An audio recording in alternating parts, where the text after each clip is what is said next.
और चित्त इसलिए संघ कुछ नहीं करता, लेकिन संघ का स्वयंसेवक कोई काम छोड़ता नहीं है। अभी बताया अध्यक्ष जी ने, हम सभी सौभाग्यशाली हैं कि संघ की 100 वर्ष की यात्रा पूरी हो गई। 101 वर्ष में हम चल रहे हैं। समाज के हर पहलू में जहां जहां आवश्यकता होती है वहां वहां कार्यकर्ता खड़ा होता है। इसलिए 33 संगठन ऐसे हैं जो इस समाज में रह करके काम करते हैं। बालकों में संस्कार जाए, इसके लिए विद्या भारती, संस्कार भारती, वनवासी कल्याण आश्रम, सेवा भारती, मजदूर संघ, विश्व हिंदू परिषद, ऐसे 33 संगठन है जो इंडिपेंडेंट होकर के करते हैं। सबका लक्ष्य एक ही है, भारत माता की सर्वप्रथम, राष्ट्र सर्वोपरि। राष्ट्र सबसे पहले है, उसके बाद मेरा परिवार। इसी के साथ रहते हुए संघ ने पंच परिवर्तन की बात कही है। पंच परिवर्तन माने क्या? मेरा समाज, मेरा कुटुंब, और ये कोई नई बात नहीं कही संघ ने। जो मुझे मेरे पूर्वजों से मिला उसी का पुनः स्मरण करते हैं, याद दिलाते हैं। आज पर्यावरण की बात होती है, दिल्ली जैसे महानगर में कई ग्रेप लगते हैं, 1, 2, 3, यहां तक कि सांस नहीं ली जाती। हम प्रकृति के पूजक हैं, इसलिए मेरे ऋषि मुनि, मेरे पूर्वज, उनको पता था आधुनिक युग में ये स्थितियां आने वाली हैं। इसलिए जो जो जीवन दायिनी चीजें थी वो सब धर्म के साथ जोड़ दी। किसके साथ जोड़ दी? और कुछ नहीं करेगा तो यूं कहेगा मेरे पुरखे इस बात को मानते थे इसलिए कर लो।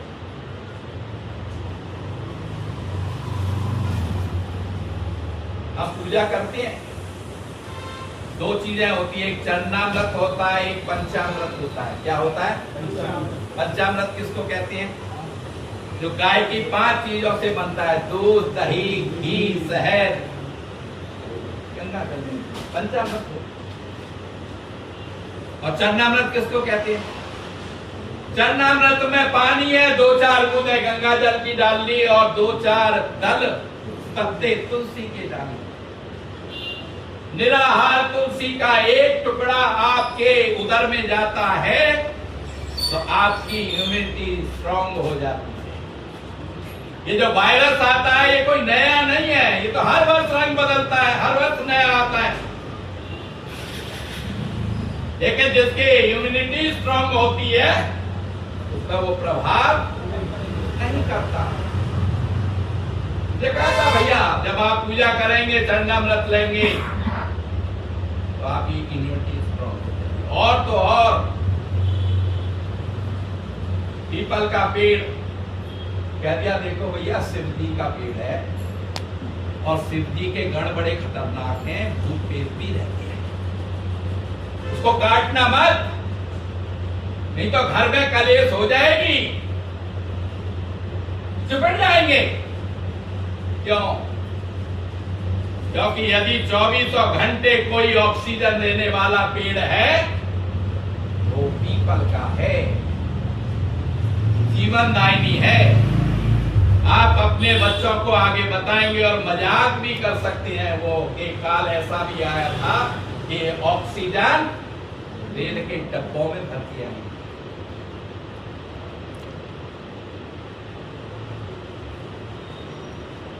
क्या हम अपने घर में 5 गमले लगा सकते हैं? क्या दिल्ली जैसे शहर में पेड़ नहीं लगा सकते? जगह नहीं है तो मैं अपनी बालकनी में, अपनी छत में 4-5 गमले लगा सकता हूं। क्या सुंदर भी होंगे, कुछ ऑक्सीजन भी देंगे और मेरे बालक को एक संस्कार मिलेगा। मेरे पूर्वजों ने मुझे पानी फ्री दिया, मेरी पीढ़ी जब तक आई तब तक उसके पैसे लगने शुरू हो गए। अगली पीढ़ी के लिए पानी मिलेगा भी, पैसे से नहीं मिलेगा। तो मैं क्या कर सकता हूं? कोई भी अतिथि आएगा, मेरा धर्म है, मेरे संस्कार हैं, मैं पानी पिलाऊंगा। लेकिन 10 लोग आए हैं, 10 गिलास पानी रख दिए, एक ने 2 घूंट पिए, एक ने 3 घूंट पिए, एक 2 गिलास पीना चाहता है, तो मैं जग रख सकता हूं, गिलास खाली रख सकता हूं, जिसमें जितना पीना है उतना बचा सकता हूं क्या मैं?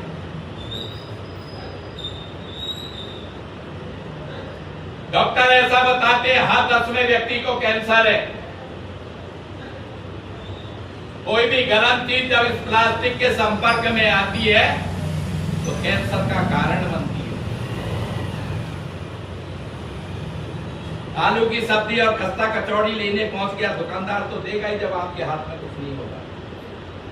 लेकिन जैसे ही वो सब्जी गरम उसमें डालता है और आपके ध्यान में आए, मेरे घर में ले जा रहा हूं, बालक खाएंगे, कैंसर हो जाएगा, लेंगे क्या? पत्थर लेकर के जाएंगे। ऐसा नहीं है कि यहीं पर है। मेरे पूर्वज, मेरे गांव तो जो दावतें करते थे वो गांव के गांव करते थे, गिनती नहीं होती थी 100, 200, 500, 1000 होता था। आटा कितना सिका है? 40 मन आटा है, 10 मन आटा है, 20 मन है क्या? लेकिन मिट्टी के सकोरे मिट्टी में मिल गए, पत्ते की पत्तल पत्ते में, जमीन में ही बन गई, खाद बन गई। पॉल्यूशन होता था कि ये न जलता है न गलता है।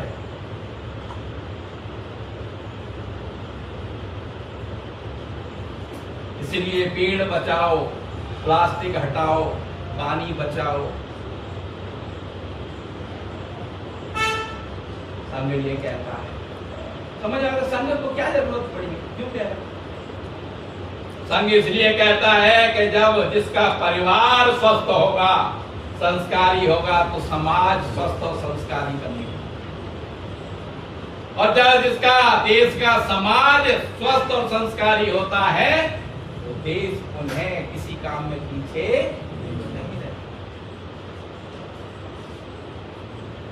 एक और समाज के लिए संघ ने आह्वान किया है, स्व का भाव, मेरी भाषा, मेरा भोजन, मेरा भवन, मेरा ब्रह्मांड।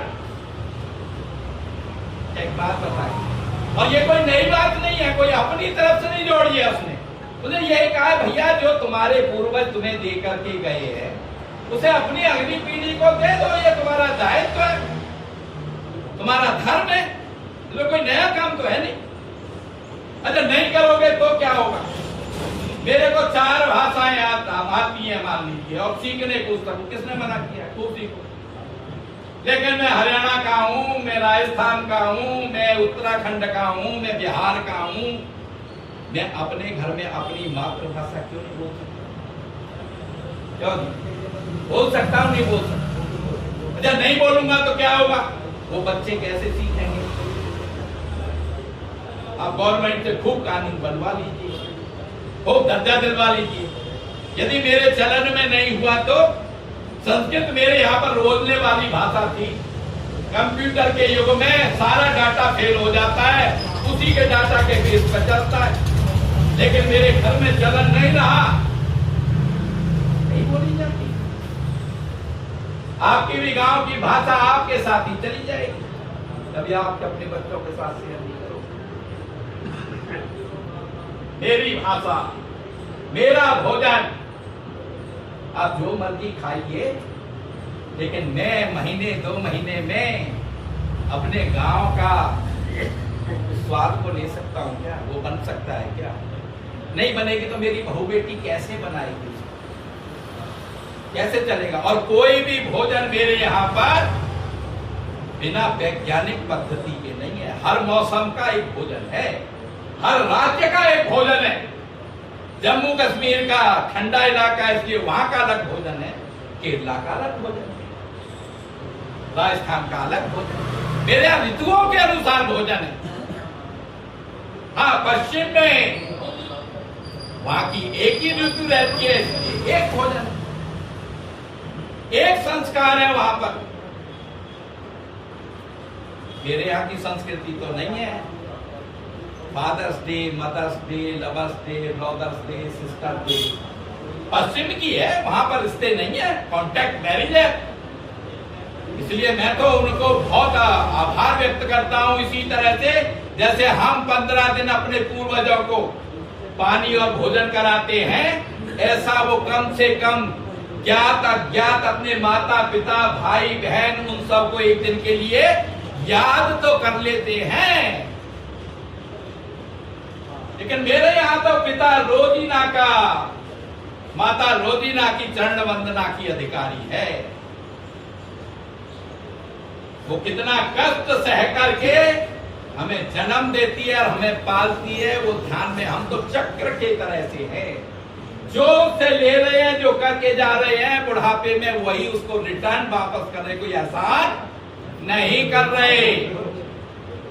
उसका एक अंश भी हम नहीं चुका रहे। ये संस्कृति, ये दर्शन हिंदू संस्कृति है।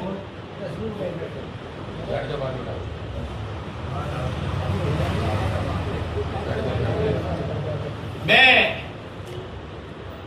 पूजा करता हूं, अपना वेश पहन सकता हूं क्या? दिवाली पर साल में एक दो त्योहार मेरे जो मुख्य आते हैं, छोड़ दो भैया, कुछ नहीं हो रहा। उस जवान को याद कर लीजिए जो 2400 घंटे पुंछ और रजौरी में खड़ा हुआ है, जिसको ना पानी मिलता है। आज एक अखबार में लाइन आई थी कि एक का शव 30 साल बाद मिला है। 30 साल बाद हम 10 मिनट के अंदर पानी के मारे मर जाते हैं, और वो इसलिए खड़ा हुआ है कि हम सुरक्षित रहें। इसलिए जितनी बातें कही हैं, संघ कोई इसमें से नई बात नहीं करता है। यही कहता है कि जो तुम्हें मिला है वो अपनी अगली पीढ़ी के दे दीजिए। समाज से भी मैंने कुछ लिया है तो मेरा दायित्व बनता है कि मैं भी समाज को कुछ रिटर्न कर दूं अपनी सुविधा से। 1 घंटे, 2 घंटे, 3 घंटे, जिस गली का समाज जागृत रहता है, वहां पर दूसरे लोग दुर्घटना करने के बारे में 6 दफे सोचते हैं। जिस गली में कहते हैं ये बालकनी में से उधकेगा,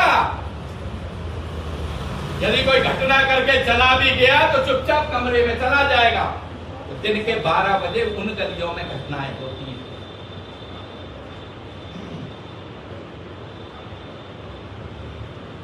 इसलिए बंधुवरों, आज हमने गुरु के सामने जो पूजन किया है वो धन का ही नहीं है, वो प्रतिज्ञा लेने का भी है।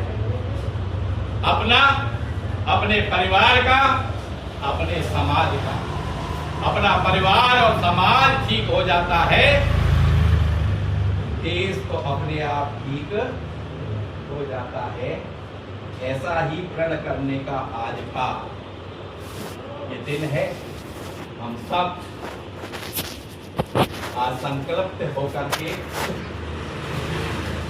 इस संघ के शताब्दी वर्ष के 100 वर्ष की यात्रा में, संघ इतना ही करता है। संघ के कार्यकर्ता पीछे दिनों में गृह संपर्क के द्वारा घर घर गए। हम सबने बस्ती अनुसार हिंदू सम्मेलन करे, इसमें कोई दो राय नहीं है। हिंदू जगह, अब हिंदू साइलेंट नहीं होता, हिंदू डरता नहीं है, हिंदू वीडियो ही नहीं बनाता, उसका प्रतिकार भी करता है।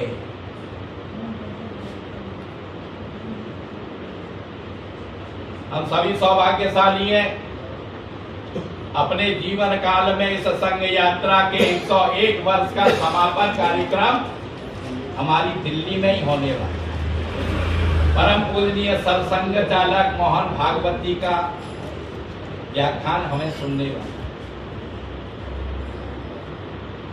रजौरी गार्डन में सेक्टर 23 में एक विशाल कार्यक्रम रहने वाला है, जैसे देश दुनिया देखेगा। रोहिणी 1 लाख स्वयंसेवक उसमें पूर्ण गणवेश में रहने वाले, 1 लाख समाज के अग्रणीय की भूमिका में निभाने वाले बंधु रहने वाले, 50,000 बहनें रहने वाली हैं, तो समाज में कुछ न कुछ अग्रसर की भूमिका निभाए।